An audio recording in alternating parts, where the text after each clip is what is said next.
Hello, good evening, and welcome to the very first episode of the 2014-2015 school year for the Homeschool Hangouts. We are so happy to have you with us, whether you're live on the event page on Google+, whether you're watching the YouTube video live, or whether you're watching the video recorded, or maybe you're even listening on podcast via Stitcher or iTunes. Welcome. We are so glad to have you with us. We are really happy this year to bring you Hangouts at a new and we hope improved time. We're going to be meeting in the evenings on Thursdays instead of the afternoons, and our regular time is going to be 6 p.m. Pacific, 7 p.m. Pacific, 8 p.m. Central, and 9 p.m. Eastern Time. So that's our new Hangout time for iHomeschool Hangouts is Thursday night at 9 p.m. Eastern. We're bumping it forward a little bit for our special guest tonight because Marianne lives on the West Coast and she wanted to get her dinner in before we had this Hangout. And as always, if you do miss a Hangout Live, you can watch them at any time on the Google Plus event page, on our YouTube channel, or you can listen to the podcast. And there's no reason to ever miss one of our episodes if you want to get the content. If you are afraid of missing out on some of them, be sure to subscribe to our newsletter and you'll be getting notices about the upcoming topics for each month.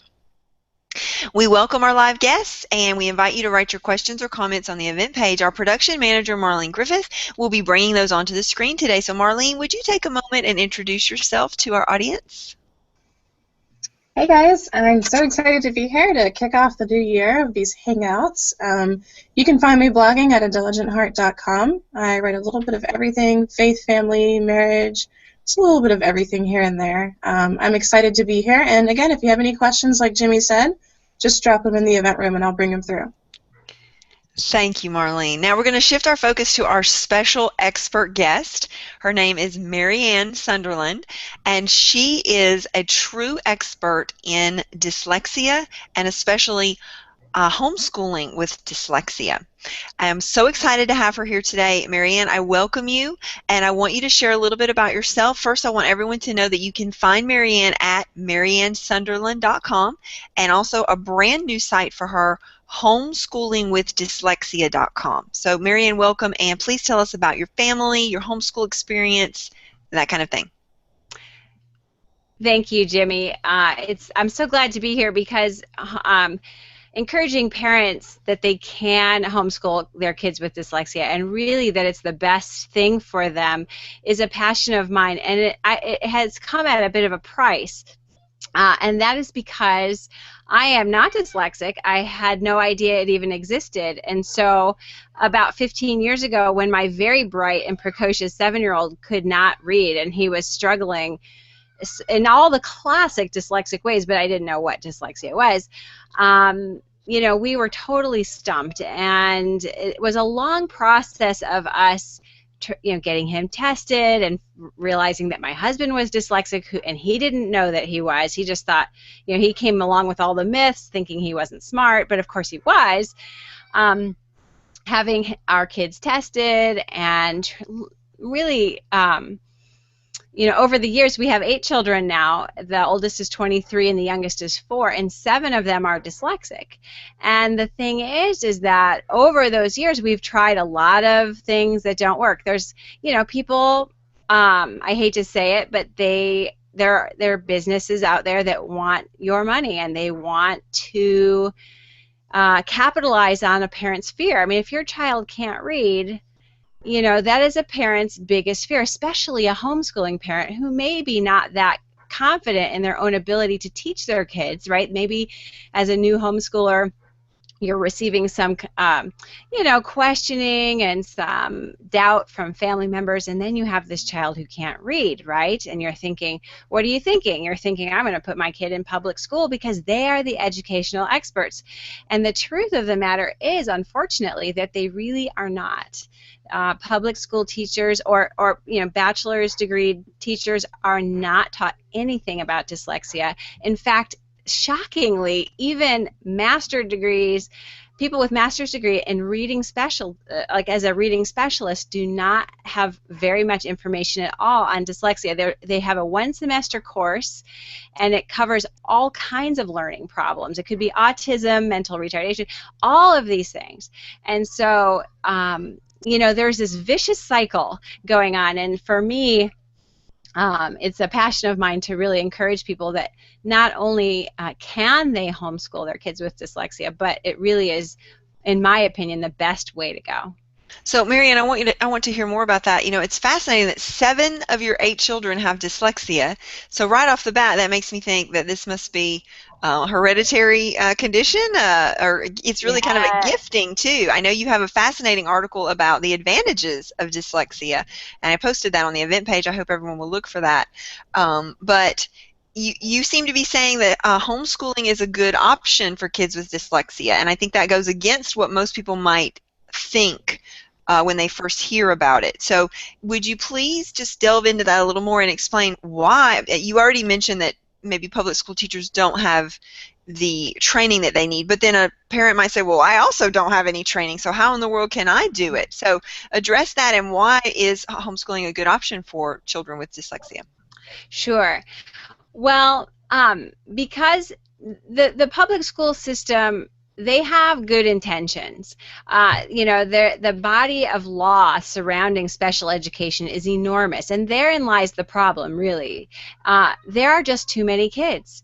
Then there's a variety of different issues, and there's a money issue, yes, and there's an education issue, yes, but there's just the fact that they are a huge institution, and they cannot provide the individualized attention that kids who need it actually, they're just not able to provide that in many cases. Sometimes you hear of, especially in Texas, they seem to be more on board with that, but in general, you find it very difficult to get qualified for special education. And the process, even though the law prohibits this, is to allow children to first fall behind before they get help. And the trouble with that is, first of all, the research on dyslexia tells us that early intervention is the best way to help a child with dyslexia. Kids with dyslexia, and all this kind of goes back to the myths about dyslexia. Kids with dyslexia really are very intelligent. They have average to above average intelligence. It is not an issue of them not being smart. It's an issue of how they learn. And it's a wiring in the brain. And Sally Shaywitz from Yale University did a bunch of these amazing studies using functional MRIs. So they were basically video MRIs. They weren't just one shot. They were a series of shots that showed the neural pathways of good readers and poor readers, and basically they take a different path. So we can see clearly that it's a neural condition. It's genetic. Apparently it's predominant because because 7 of our kids have it, which is disappointing. But in the same sense, now that I'm learning about the strengths, I'm not so concerned. But the reason why I say that homeschooling is the best avenue is because you can provide the individualized attention that your child needs. Now, I'm not saying that in every case you can teach your child to read on your own. Sometimes, and I have a list on my website, homeschoolingwithdyslexia.com. There's a resources page that's phenomenal. It has everything that you need to know, and there's a page of just curriculum. So there are some very good, inexpensive, very affordable, very usable, research-based programs that can be used to teach reading. So teaching your child to read is definitely a possibility, although several of our kids who were profoundly dyslexic needed some tutoring, and we can talk about that a little bit later. But the thing that you can avoid by homeschooling your kids is the day after day being compared with kids who are ahead of you. you're being misunderstood. On my website, I have a post called Experience Dyslexia. And if you are not dyslexic and you don't know what it's like to be dyslexic, I highly recommend you watch that. It's a simulation. And it shows you what it's like for a dyslexic child in the classroom. Oftentimes there's a processing, an auditory processing delay, which means you're talking to a kid, but they're not hearing everything. It takes them longer to process. And so when a teacher is rapidly speaking and shooting out instruction, the dyslexic child is not able to keep up. It's a very frustrating and demoralizing situation for a child to be in day after day. So for me, we always have homeschooled, but I have seen over and over again parents of children in the public schools who their children are suffering from depression and anxiety and poor self-image because their teachers don't understand, the other children don't understand, maybe even their parents don't understand, right, because they're not dyslexic either. It looks like laziness. It can look like stubbornness. It can look like rebelliousness. You know, if you watch the simulation, Experience Dyslexia, and you will experience the utter frustration, and their natural reaction to this frustration is almost to just laugh out loud. Oh my gosh, I can't do this. And you throw up your hands, I can't do it, right? And then what does a teacher think when they see that? You know, a teacher thinks you're being mouthy, disrespectful, disruptive, right? But they're certainly not. In fact, many children and dyslexics in general love to learn. They have a tremendous amount of creativity and ingenuity and entrepreneurial kind of bends, you know. And so to be in that situation is just stifling, and it's just not very productive. So Marianne, you've mentioned the situation of a child in public school who has a dyslexia label, and then maybe parents are pulling that child out to homeschool.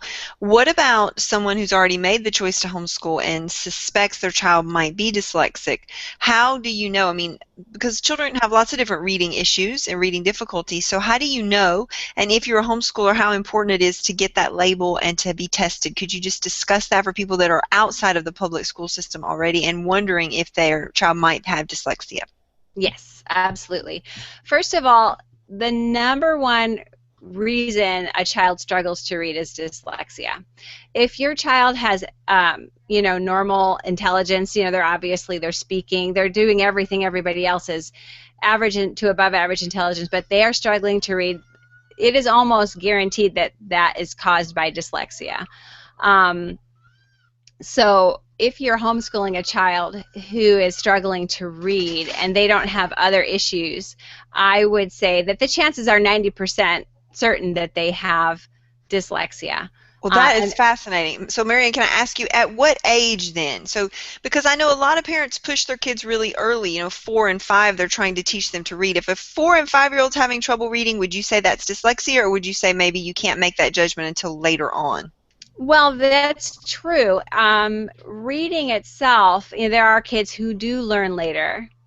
However, there are some real telltale signs of early signs of dyslexia. I mean, now that I'm so experienced, I know that my 4-year-old is dyslexic. I just know. Some of those are just, they're unable to, they maybe talk later than kids their age. They have difficulty learning the names of shapes and colors. They have difficulty learning letter names and sounds. They can't produce rhymes. They don't understand rhymes. They may stutter.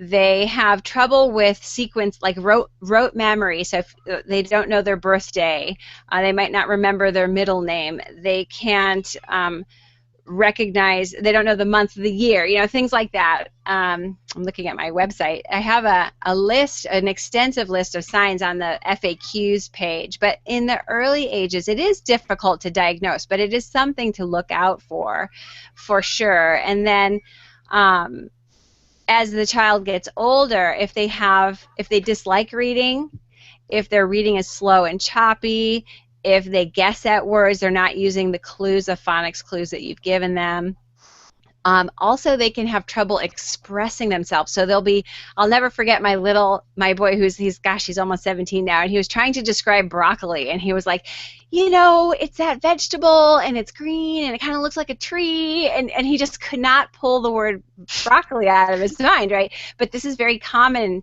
in people with dyslexia. My husband is dyslexic, and he does that all the time, So messy handwriting. These are other signs. Terrible spelling. That is always a sign. There's more information on that on my website, but spelling is a dead giveaway. So as far as testing goes, testing is good for a couple of reasons. One is because, especially if your child is older and suffering with self-image type things, testing can reveal their intelligence, and it can reassure them, I am smart, and there is a scientific reason for the troubles that I'm having, and they're treatable, right? So getting a dyslexia diagnosis is good for that. Another reason that it's good is if you ever do want services through the public schools or through a college, you do need to have a diagnosis. So that's something to think about. We have kids in high school that we are strategizing about their testing so that their diagnosis is current, so they can get accommodations on the SAT. So that there's a lot of information on my website about that accommodations remediation. But if money is an issue, the testing can be very expensive. You don't need to. You just need to know. You need to get educated. You need to know what dyslexia is. You need to know how they learn and implement them in your home.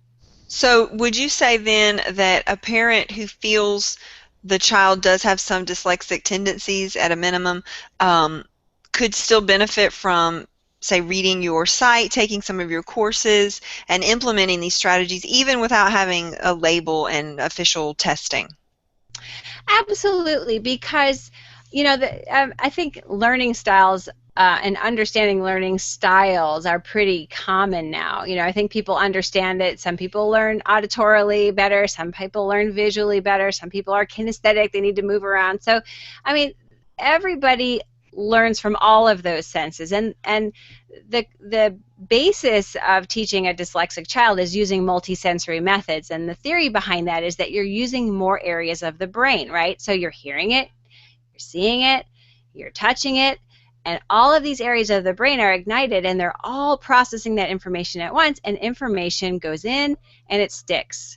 And so that works with any kid. So if your child maybe is just delayed, that's okay. They can benefit from those methods as well.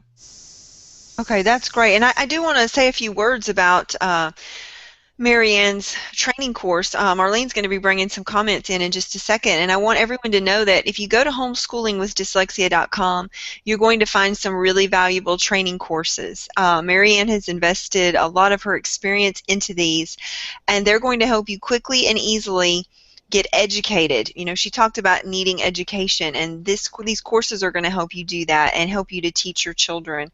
This is reliable, research-based information, and it's based on Marianne's personal experience as well as her own professional research.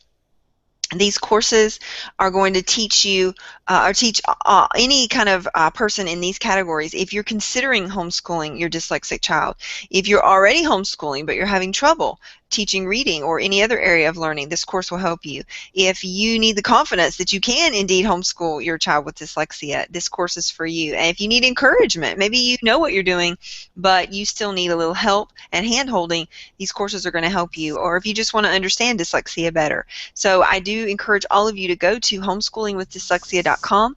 Marianne also has a newsletter, and you can sign up to get updates and stay abreast of new things that she puts out. And you can make avail yourself of all the free content that she has available on that site as well. So Marlene, what question do we have? I actually have two comments from someone, and maybe Marianne can offer some encouragement to Lori. Let's see. Here she first shares with us that she just started homeschooling her 13-year-old dyslexic daughter, and she says it's really hard. She said it's so hard. And then her next comment is, it appears that So she says her daughter was at a school for dyslexics from grade 2 to 7. She still felt stupid and she was undereducated. Her plan is to homeschool her through high school to prepare her for high school. So maybe you can offer her some encouragement there. And then we also have one question here that maybe you can tackle as well from Chastity. She asks, is homeschooling the best option if there is a school that is only for dyslexic children in your city? Okay, yeah, I have answers for both of those questions. First of all, homeschooling any child is difficult, and getting started homeschooling is difficult, and homeschooling a 13-year-old is difficult. So you got to factor all those variables in, right? I mean, I have some daughters who are going through that, you know, they're tweens and teens, and it's a rocky road, right? Even if their self-esteem is intact. So, you know, first of all, I want to encourage you to get connected. If you just started homeschooling, you need to find a group where you can talk to other moms who are homeschooling, and you know, because I really thought something recently was wrong with one of my daughters. I thought there is something drastically wrong with her. She just cries all the time at the drop of a hat, and to come to find out that lots of girls at her age are very emotional. And I have two daughters, one who's 20 and one who's 15, and they didn't cry like she does. So I was really concerned. So it's nice to have a support group where people can encourage you to what's normal, you know, what they're experiencing. And as far as the dyslexia school that let you down, I am a little bit surprised by that, but not so much, because I've talked with other parents who have are considering that option, and that is a viable option, by the way. There are schools designed especially for children with dyslexia. They use Orton-Gillingham methods that work, but it's still a classroom. And so you still have the issues of, you know, kids their age who've been in the school longer are doing better, or if your child is profoundly dyslexic, there are degrees of dyslexia. There's mild, there's moderate, and there's profound. And so they are still going to progress at different rates. So it's possible that, I'm sorry, I don't see the name of the first person, but that is possible that your daughter is profoundly dyslexic. And what I recommend to families who have older children who may still be struggling, and especially if the relationship is strained within the home, if you're trying to teach them to read yourself, is to hire an outside tutor. It's way less expensive than a dyslexia school. They're well informed on what it takes to teach your child. It takes, you know, everybody who homeschools knows that, you know, that relationship with mom is just a little bit different than a relationship with someone who's not related to you who's teaching. So if your kids are taking Girl Scouts or whatever it is, they respond better and behave better sometimes, you know, with people that are not related to them. So I would, there's an organization that our two profoundly dyslexic kids went through with great success that I highly, highly recommend. It's called NILD.org. You can go there and find tutors in your area. They are not super expensive like the Lindemood Bell places. They are very qualified. They treat the whole child. They work on memory issues, and the two kids of mine that went through that program took off with reading very quickly. It wasn't too expensive, and it took the pressure off me as mom, and then I could focus on modifying and accommodating their learning differences. So we would do science and history and math and English at home, but I would modify all of that to their learning style so that they enjoyed learning. And so they were enjoying learning, they were relaxed, they didn't have the anxiety, and they were getting taught to read by someone else. So it's a win-win situation. If you can afford tutoring, I recommend it. And so, okay, Marlene, what was the second question? Okay, perfect. Because She tagged on another question. Okay, okay, good. Okay, so it was, let me bring it up again. All right. About the certification? No, so first Chastity asked if homeschooling is the best option if there is a school that is only for dyslexic children in your area. And then she also asked, what's the best way to start beginning to attain certifications for yourself? Okay, so well, we can tell from the previous commenter that a dyslexia school is not always the best. Okay, her daughter was in a dyslexia school from 2nd to 7th grade, I believe she said, and she was still suffering with issues with self-esteem and so forth. And so while a school that's specifically designed for dyslexia is better than a regular school because they are teaching with the correct methods, you're still in a group situation. And dyslexia, see, the thing with dyslexia is a lot of people mistakenly think it's only reading that's affected, but that there are other issues that are often, but not always, associated with dyslexia, like social skills. Oftentimes there's some ADD or ADHD. I think they think about 40 to 50 or 60% of dyslexic children have ADD, which is a whole nother ball of wax. I just did a big couple of posts on my site about that. So if you're curious about ADD, go to my website's homeschoolingwithdyslexia.com. You can also send me a question there. There's a contact page. But these kinds of processing issues, and again, the varying degrees of dyslexia can affect a child who is in any kind of institutionalized setting, even if they, I was quite surprised to hear that a child suffered that badly at a dyslexia school, so I'm assuming that, it just depends on the teachers as well. I've heard parents that have toured dyslexia schools who have been concerned that the kids in his grade 8 range were beyond him in reading, right? He's starting as a 5th grader. So, you have to, every situation is unique, and you have to analyze it based on, what you think is best for your family. I don't think there's any magic bullet. Every year with homeschooling brings its challenges as well. So I hope I answered that question. I think The mother also asked about the certifications. Does a parent need certifications to teach dyslexia? How would you answer that? I would say go to homeschoolingwithdyslexia.com and take some of your courses, Marianne. Right. Well, there are certifications. I recently became a certified Orton Gillingham tutor, and I went through the Dyslexia Training Institute in San Diego. It's all online.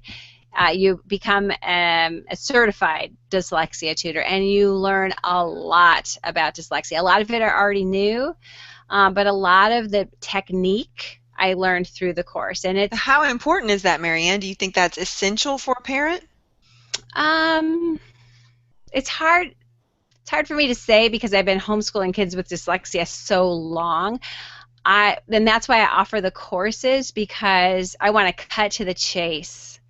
Just cut to the chase. You can read 25 books on dyslexia, but none of the people who've written them to this point have homeschooled them. Right? They're scientists, they're therapists who spend an hour twice a week with them or something. None of them have homeschooled them. And so my courses were designed to teach parents what dyslexia is, how they learn. Okay, so we've established that they're smart, right? But how do they learn? Yeah, tell us about that, Marianne. Tell us how dyslexic people learn. Well, dyslexic people tend to be more right-brained in general. So that the right brain deals with creative, big picture, visual types of skills. And this is all on my website, learning styles and how dyslexics learn. But in general, they're top down. They need to see the big picture and then get the details. They're not giving me the details and then I establish the big picture. They need to know why they're learning. So a lot of hands-on learning is good for them. Video learning is good for them. Audio resources are good for them. So they, in order for information to go into the dyslexic mind and really stick, they need these different forms of input. So contrasting that to, say, the traditional textbook approach where you read the book and you answer the questions and you write your answers and you turn them in. And then in science, you read the book, you answer the questions, you turn them in. And so, right, in English, you read the book, you answer the questions, you turn them in. And everything is a reading comprehension exercise and spelling exercise. But this is not how dyslexics thrive. They thrive with more of the classic educational model where you're reading, you're discussing, you're reading good literature, you're discussing, and then for the dyslexic who has trouble putting their words onto paper, that's when your accommodations come in and you're using something like Dragon Naturally Speaking and you're allowing them to speak their papers, right? And so their intelligence is captured. Okay, so stop there just a second, Marianne, because I think you mentioned something some of the people might not have caught on. You said something about dragon. Stop and explain what you're talking about right there. Well, Dragon Naturally Speaking is a computer program. It's very affordable. It's $100 or I don't know, a little over $100. There's also an iPad app called Dragon Dictate that's free. And basically, it is called speech to text. So that's a general term for that kind of technology. Takes your speech and turns it into text. My 16-year-old uses his iPhone all the time. He says, ask Siri, how do you spell this? How do you spell that, right? Because he's been in tutoring for 5 or 6 years, but he really can't spell very well, and that's very common, right? So parents, I get emails all the time from parents. They're beating themselves up. My child can't spell. What do I do? I'm like, get him a spell checker. Right? Because that's part of dyslexia, right? And that's okay. So we want everyone to know that's not cheating. That's okay.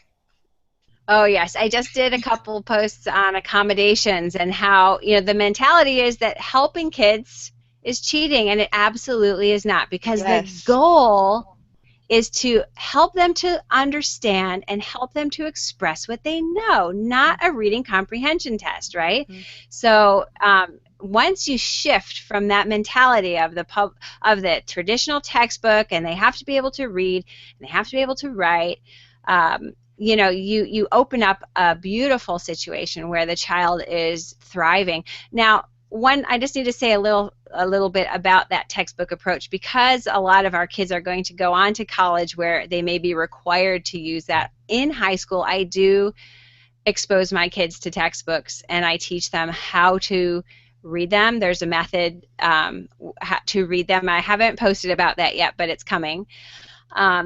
And how to get audio versions. Learning Alley is a great resource for audiobooks. If you have a dyslexia diagnosis, you can they have tens of thousands of books on audio, textbooks included, and teach them how to use their accommodations to learn in the traditional environment.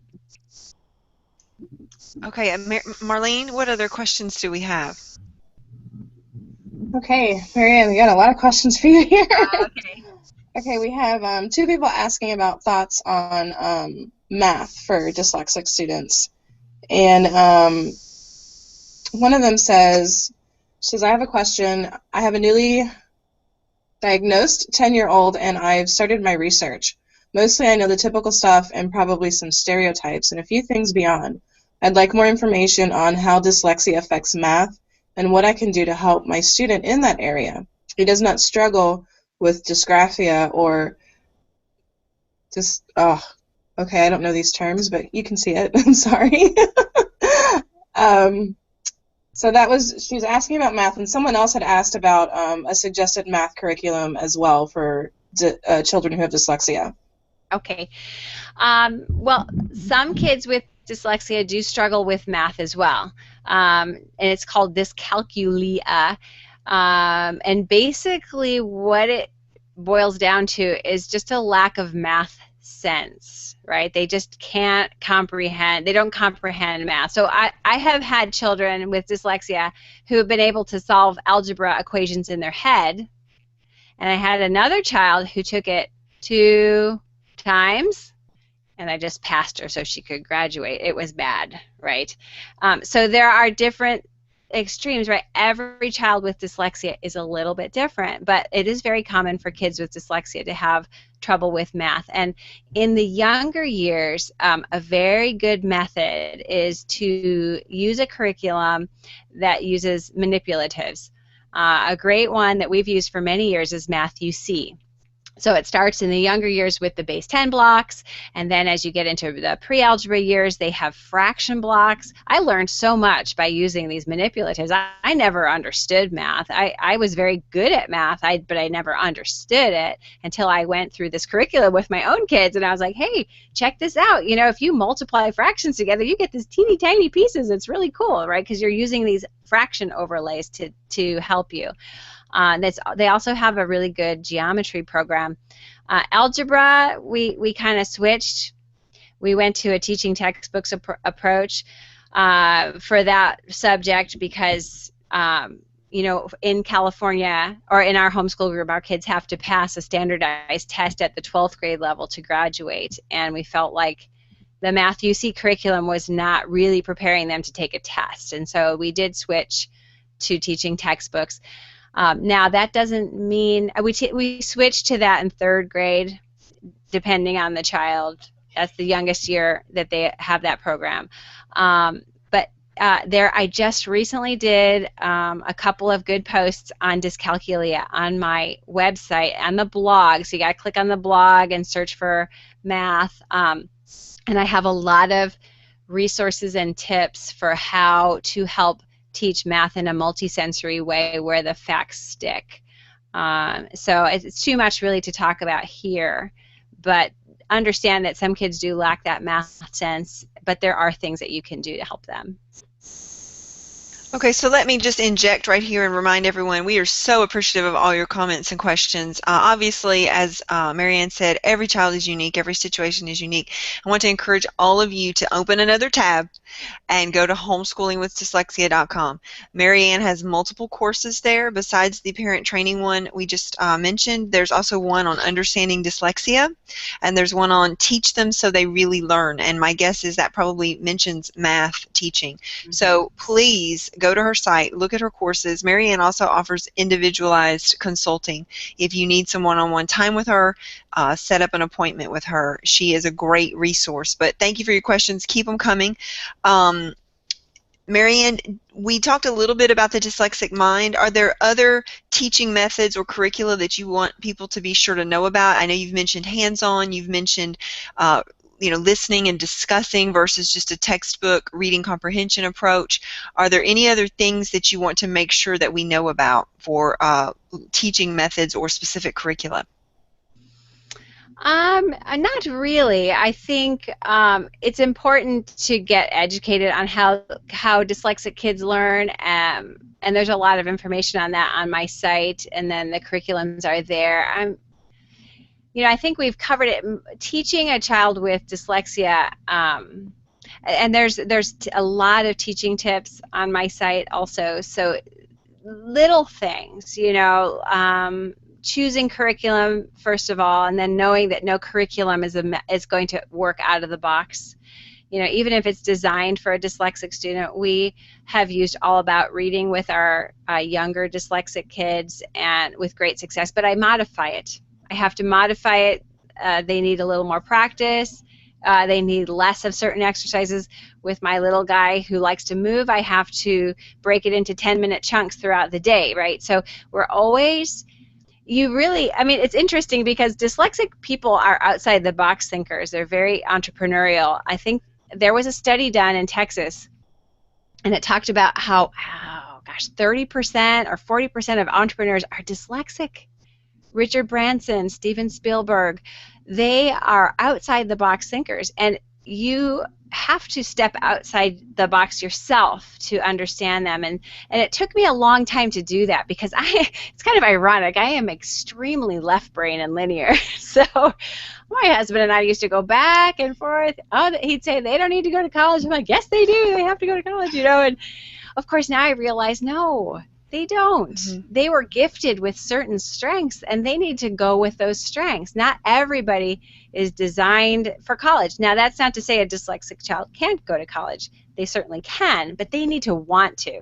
They need to have a purpose, and they need to follow that into the college. You know, Marianne, when I read your article about the benefits of being a dyslexia, and you were talking about the entrepreneurial spirit and the creativity. That just really stuck with me, and it makes me think of what a gift it is to homeschool a dyslexic child, because as you said at the beginning of the broadcast, you're protecting their self-esteem, you're giving them confidence, and so you're giving this nurturing environment to this highly creative, outside the box thinker.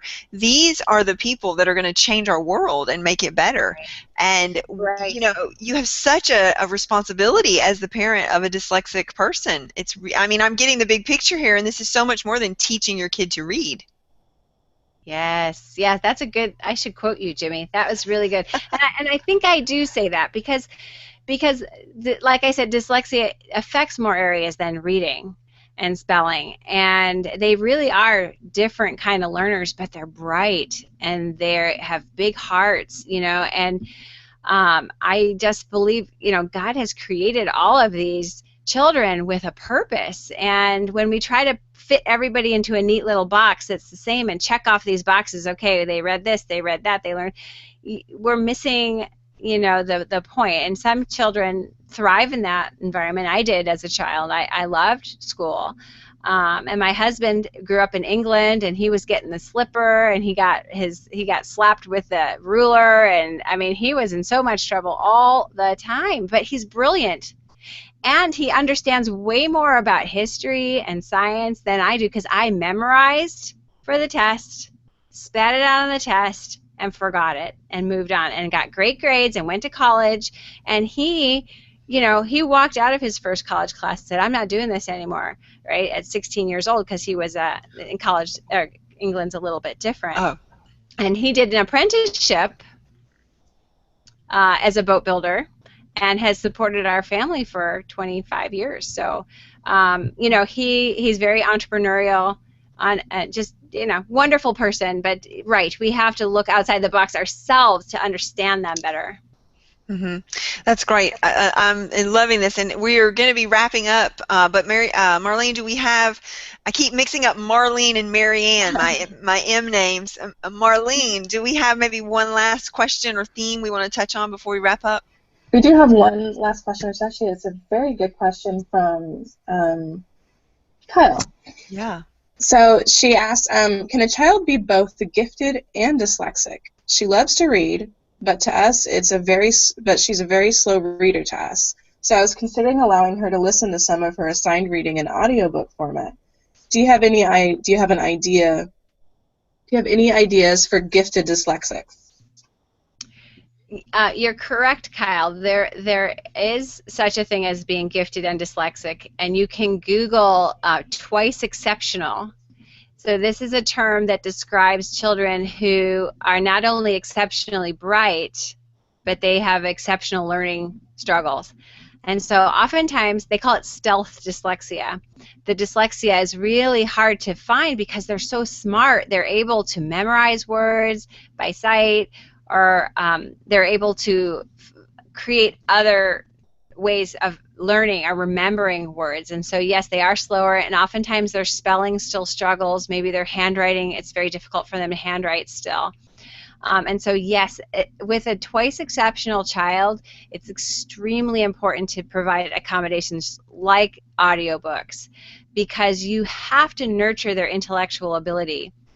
And this is another major point of homeschooling with a child with dyslexia. They may be in 3rd, 4th, 5th grade reading on a 1st grade level, right? But if they're reading, so they need their brains to be stimulated. If your child is gifted, yes, absolutely, provide the methods that they can soak all this information up, because they need that. And like I said, I did a quite a lengthy post recently on accommodations, a couple of posts on different accommodations you can use with your children at home to help them to continue working at their intellectual level. And then you can remediate on the side. You have to keep working on improving spelling and reading speed and fluency. That post is coming too. But yeah, by all means, give them teach them in the methods that they need. And I just want to say one more time, this is one of my soapboxes, Marianne. I know you agree with me. Audiobooks are not cheating. They still count. They totally count. I think Learning Alley calls it ear reading. Absolutely, absolutely. There's such a prejudice though, and people will say, well, the child didn't really read the book. It was an audio book. And I say, the child consumed the content. It still counts. It totally counts. So Yes. What no is our guilt. point? Yeah, absolutely. Yeah. So we are going to wrap this hangout up, and I know you guys still have more questions out there, so I just want to encourage you to keep posting those on the event page, and Marianne will do her best to provide a few short nuggets or maybe links to posts that will answer some of your questions. Please do go to homeschoolingwithdyslexia.com because she has written a lot of content, and you can imagine with 8 children, she is extremely busy, and she can't, really work with every single person individually, but she's written a lot of great content on her site. So go and avail yourself of her materials and read what she's already written, because she's created some great helps for you there on homeschoolingwithdyslexia.com and also mariannesunderland.com. We are so glad you were with us, and we hope you will come back for another episode. We're going to be here pretty much every Thursday night at 9 p.m. Eastern, our new evening time. We hope to see you. Please circle us on Google+, iHomeschool Network. Please circle Marianne Sunderland and Marlene Griffith, and you can circle me. I'm Jimmy Landley. I don't even think I introduced myself, and I'm the co-owner of iHomeschool Network. And we would love to have you subscribe to our newsletter and just become part of our greater online community of homeschool moms. So we're going to sign off now. Thank you, Marianne. Thank you, Marlene. And we will see you all next Thursday at 9 p.m. Eastern. Bye-bye.